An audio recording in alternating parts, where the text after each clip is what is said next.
$43,000 to flip hamburgers. That's where we're going. We're also going to talk about going to open houses, what it looks like and what to expect, and Willa Glen House of the Week and Luxury Home of the Week and the 12 Bay Area County Home Report. Let's get moving. There's a fast food union in the state of California. It's called the California Fast Food Workers Union. It's now urging council members across the state to increase the hourly rate to $20.70 an hour and $21.40 by 2026. Now, I'm all for capitalism. I'm all for doing the right thing. However, what these people don't realize is that the more they get paid, the less hours they're going to work. As a matter of fact, this lady right here is working a quarter of the hours she used to, right? I'm also not in favor of paying $15 for a Big Mac or a Subway sandwich or what have you. I would rather make my own sandwich or hamburger. It's just the cost of living here is getting crazy outrageous. So that's where we're in this little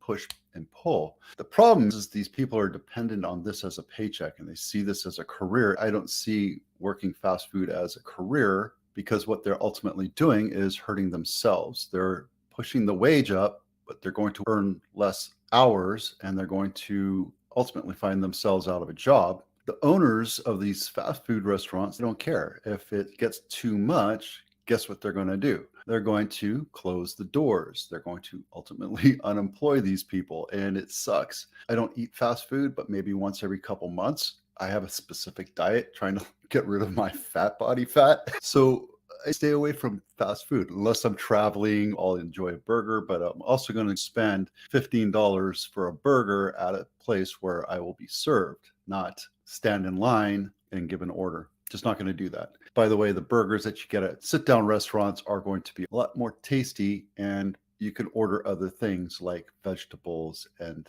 salads, etc. You can get salads there, but obviously there's a lot of processing that goes on with this. I understand the struggle for the Spanish speakers. I understand 100%. My only thing is fast food, the career you should be in. There's other ways to make money. I understand the desire and the need to get that up there. I understand. There's a huge growing need for people to make a living wage here. As a matter of fact, I have it here. The median income for 2023 is $181,000. So if you're making $43,000 in a household of two, that means you're making about $86,000, far below the median price. And that basically pins you into being a renter for the entire time you're here, right? And I get it. You're near family. You got to make a living. My concern is fast food has never been considered a career unless you get into management. And then you have to know how to deal with people, speak multiple languages. It's a problem that we're all dealing with.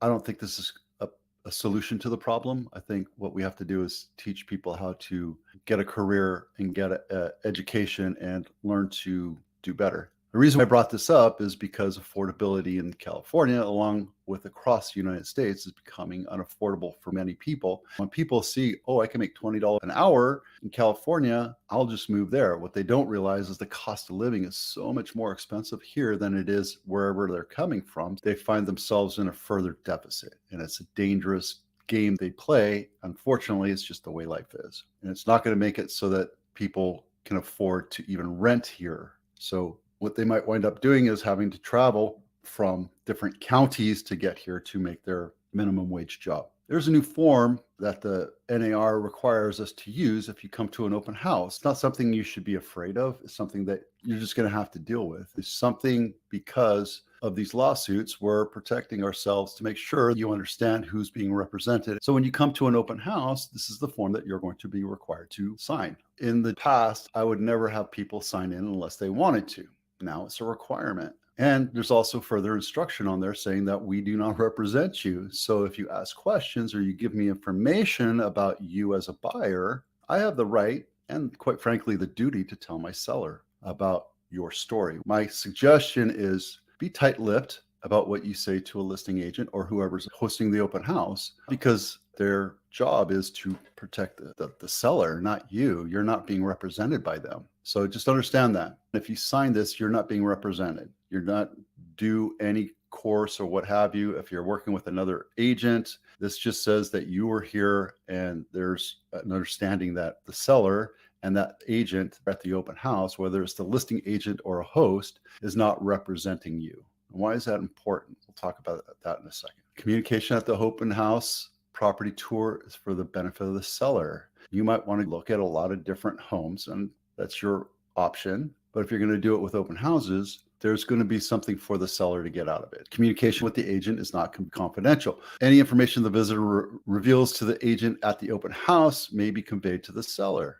If a visitor writes an offer on the property through that agent, the agent will disclose if the agent or agent's broker represents the seller exclusively or both the seller and the visitor. There's agency forms that you're going to have to fill out. And if a visitor wants to be represented by that agent holding the open house, they need to sign a representation agreement.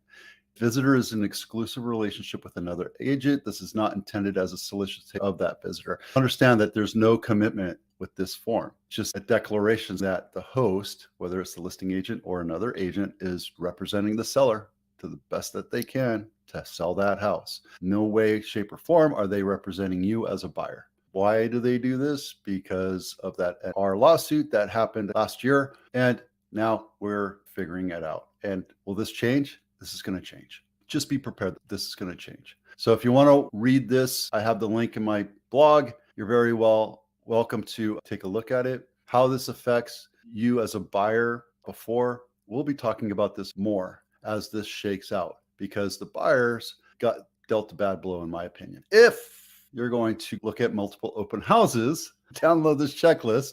This no way, shape, or form says that I'm going to represent you. I will call you and say, are you working with an agent? But if you're interested, download this checklist. And what this does is it allows you to go through every nook and cranny of the house and say if it's in good, poor, or fair condition. And when you're looking at 6 or 7 houses, it allows you to compare and contrast at the end of the day. Because believe me, if there's 105 different things on one checklist and you look at 7 houses, a lot of things will get jumbled. So if you're trying to remember if house 4 has dual pane windows or air conditioning, this checklist will help you do that. There you go. Newport Avenue. This is Willa Glen House of the Week, 4-bedroom, 2.5 baths, 1,959 square feet, built in 1936. This has been on market for 33 days. Original list price was $2,024,000. Now it's below $2 million. My problem here is that it's not the inside of the house, it's the outside of the house. And remember what I talk about curb appeal? You can see a lot of different things that are wrong with this. Even though it's on a shady tree-lined neighborhood or street, the foliage in the back has a lot to do with how crazy this house looks. And it looks like a ranch, and it doesn't look like a $2 million house. So when you look inside, it's nice looking. It's updated, painted, new floors. Love the floors. Actually, that looks like laminate flooring. So this is an old 1936 house. It's 80 years old and it's been updated, but is it worth $2 million? The buyers are saying no. After 3 days, it's still on market and they had to lower the price. Why? Because they tried to be a market maker. When we sell your house, we want to attract the market. Huge difference, right? We want to go under the list price, under where we think the house is going to sell, to attract as many eyeballs as possible, to get as many people to your house as possible, to make as many offers as possible. And when you overprice it, buyers aren't stupid. They know, they have Zillow, they have all these different companies to see the value compared to other houses similarly priced in the same square footage. They're going to look at this house versus another house, and they're going to choose the other house because of curb appeal or something. So there's a good example right there. Luxury home of the week, Broadway Street in San Francisco. Now, I'm not a fan of San Francisco, but this one is pretty awesome. 4 bedrooms, again, not my listing. 4 bedrooms, 6 full baths, 4 half baths, 10,000 square feet, built in 1987. But look at that view. That's a $38 million view right there. And the reason why I picked it is because it's right close to the Presidio. Check this out. You can just walk and have trails and go to the Marina District, but you're in Pacific Heights and it's just a beautiful little area.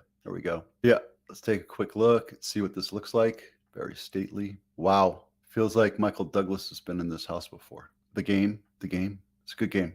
Good movie. Look at that view from your bedroom. Holy moly. Yeah, that's what happens when you make a lot of money. There you go. If you're thinking about selling your house, drop this inspection checklist into your email. It is a checklist just like the home buyer's checklist, but it goes through and lets you create a honey-do list. No house is perfect. No house is ever perfectly level, square, or plumb. Just understand that. especially this being California. And this allows you to go through and look at switches, plugs, appliances, plumbing, lights, everything, make sure everything is fixed and ready to go before an inspector comes to take a look at your home so that you have a nice report. Nothing super crazy outside of the fact that we're in Santa Clara now over $12 billion in revenue and sales. It's not a record. 2021 was our record. And last week we did $400 million in sales alone. So it's not that the market's slowing down here, slowing down in other areas in California across the United States, but in metropolitan areas like San Francisco, housing is coming back. It's coming back crazy. Average sales price to list price, original list price to sales price is 7% in Santa Clara County. So keep that